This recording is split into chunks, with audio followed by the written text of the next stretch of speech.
class, this is chapter 9 of Matilda and it's called The Parents. When Miss Honey emerged from the headmistress's study, most of the children were outside in the playground. Her first move was to go round to the various teachers who taught the senior class and borrow from them a number of textbooks, books on algebra, geometry, French, English literature and the like. Then she sought out Matilda and called her into the classroom. "There is no point," she said, "in you sitting in class doing nothing while I'm teaching the rest of the form the 2 times table and how to spell cat and rat and mouse. So, during each lesson I shall give you one of these textbooks to study. At the end of the lesson you can come up to me with your questions if you have any, and I shall try to help you. How does that sound?" "Thank you, Miss Honey," Matilda said. "That sounds fine." "I'm sure," Miss Honey said, "that we'll be able to get you moved into a much higher form later on, but for the moment the headmistress wishes you to stay where you are."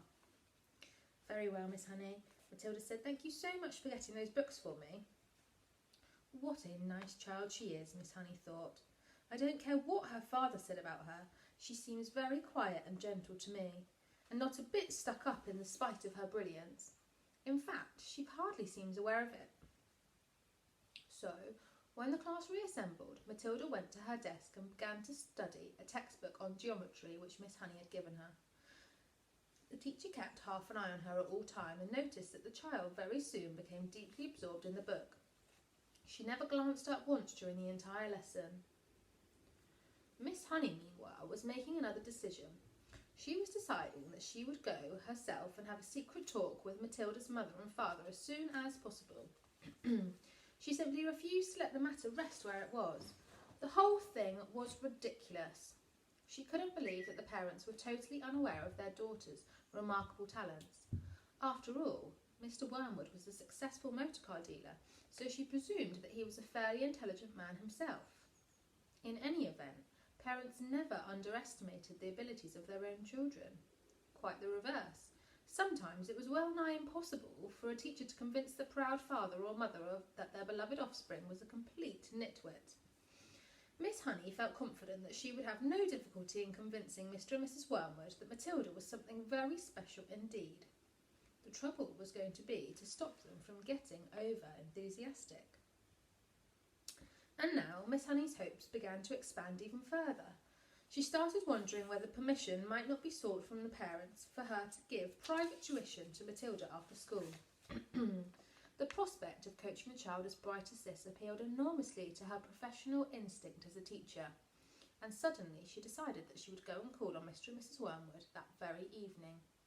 She would go fairly late, between 9 and 10 o'clock, when Matilda was sure to be in bed. And that is precisely what she did. Having got the address from the school records, Miss Honey set out to walk from her own home to the Wormwood's home shortly after 9. She found the house in a pleasant street, where each smallish building was separated from its neighbours by a bit of garden. It was a modern brick house that could not have been cheap to buy, and the name on the gate said Cosy Nook. Nosy Cook might have been better, Miss Honey thought. She was given to playing with words in that way. She walked up the path and rang the bell, and while she stood waiting, she could hear the television blaring inside. The door was opened by a small, ratty-looking man with a thin, ratty moustache who was wearing a sports coat that had an orange and red stripe in the material. "Yes," he said, peering out at Miss Honey. "If you're selling raffle tickets, I don't want any." "I'm not," Miss Honey said, "and please forgive me for butting in on you like this. I'm Matilda's teacher at school, and it is important I have a word with you and your wife." "Got into trouble already, has she?" Mr. Wormwood said, blocking the doorway. "Well, she's your responsibility from now on. You'll have to deal with her." "She's in no trouble at all," Miss Honey said. "I have come with good news about her. Quite startling news, Mr. Wormwood. Do you think I might come in for a few minutes and talk to you about Matilda?" "We are right in the middle of watching one of our favourite programmes," Mr. Wormwood said. "This is most inconvenient. Why don't you come back another time?" Miss Honey began to lose patience. "Mr. Wormwood," she said, "if you think some rotten TV programme is more important than your daughter's future, then you ought not to be a parent. Why don't you switch the darn thing off and listen to me?" That shook Mr. Wormwood. He was not used to being spoken to in this way. He peered carefully at the slim, frail woman who stood so resolutely out on the porch. "Oh, very well then," he snapped. "Come in and let's get it over with." Miss Honey stepped briskly inside. "Mrs. Wormwood isn't going to thank you for this," the man said as he led her into the sitting room where a large platinum blonde woman was gazing rapturously at the TV screen. "Who is it?" the woman said, not looking round. "Some school teacher," Mr. Wormwood said. "She says she's got to talk to us about Matilda." He crossed to the TV set, turned down the sound, but left the picture on the screen. "Don't do that, Harry," Miss Wormwood cried out. "Williard is just about to propose to Angelica." "You can still watch it while we're talking," Mr. Wormwood said. "This is Matilda's teacher. She says she's got some sort of news to give us." "My name is Jennifer Honey," Miss Honey said. "How do you do, Mrs. Wormwood?" Mrs. Wormwood glared at her and said, "What's the trouble then?" Nobody invited Miss Honey to sit down, so she chose a chair and sat down anyway. "This," she said, "was your daughter's first day at school." "We know that," Miss Wormwood said, ratty about missing a programme. "Is that all you came to tell us?" Miss Honey stared hard into the other woman's wet grey eyes, and she allowed the silence to hang in the air until Mrs. Wormwood became uncomfortable. "Do you wish me to explain why I came?" she asked. "Get on with it then," Mrs. Wormwood said. "I'm sure you know," Miss Honey said, "that children in the bottom class at school are not expected to be able to read or spell or juggle with numbers when they first arrive. 5-year-olds cannot do that. But Matilda can do it all, and if I am to believe her—" "I wouldn't," Mrs. Wormwood said. She was still ratty at losing the sound on the TV. Sorry. "Was she lying then," Miss Honey said, "when she told me that nobody taught her to multiply or to read? Did either of you teach her?" "Teach her what?" Mr. Wormwood said. "To read. To read books," Miss Honey said. "Perhaps you did teach her. Perhaps she was lying." Sorry, Zennor. "Perhaps you have shelves full of books all over the house. I wouldn't know. Perhaps you are both great readers." "Of course we read," Mr. Wormwood said. "Don't be so daft. I read the autocar and the motor from cover to cover every week."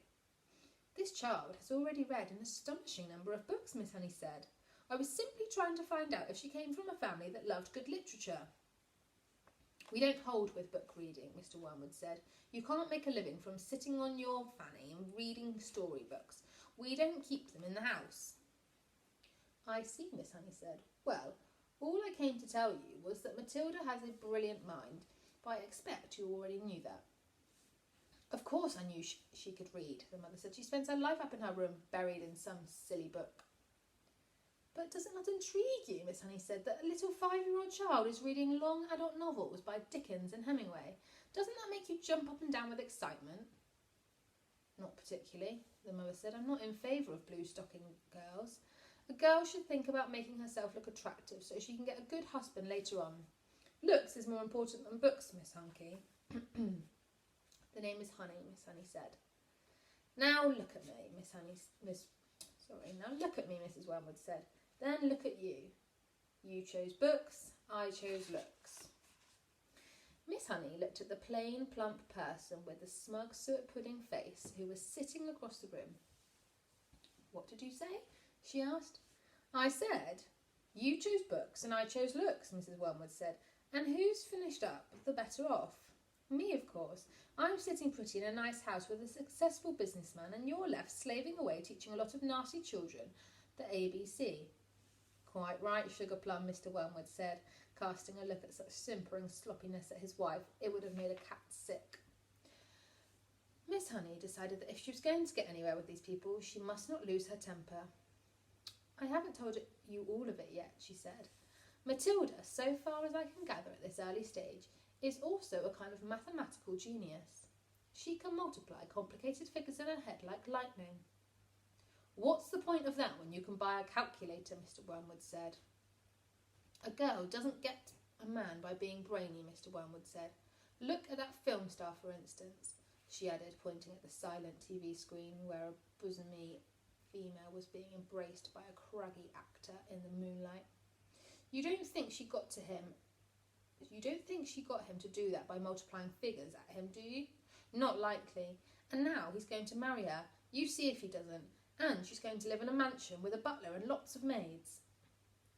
Miss Honey could hardly believe what she was hearing. She had heard that parents like this existed all over the place and that their children turned out to be delinquents and dropouts, but it was still a shock to meet a pair of them in the flesh. Matilda's trouble, she said, trying once again, is that she's so far ahead of everyone else around her that it might be worth thinking about some extra kind of private tuition. I seriously believe that she can be brought up to university standard in 2 or 3 years with the proper coaching. University? Mr. Wormwood shouted, bouncing up in his chair. Who wants to go to university, for heaven's sake? All they learn there is bad habits. That is not true, Miss Honey said. If you had a heart attack this minute and had to call a doctor, that doctor would be a university graduate. If you got sued for selling someone a rotten second-hand car, you'd have to get a lawyer, and he'd be a university graduate too. Do not despise clever people, Mr. Wormwood. But I can see we're not going to agree. I'm sorry I burst in on you like this. Miss Honey rose from her chair and walked out of the room. Mr. Wormwood followed her to the front door and said, Good of you to come, Miss Hawkes. Or was it Miss Harris? It's neither, Miss Honey said, but let it go. And away she went.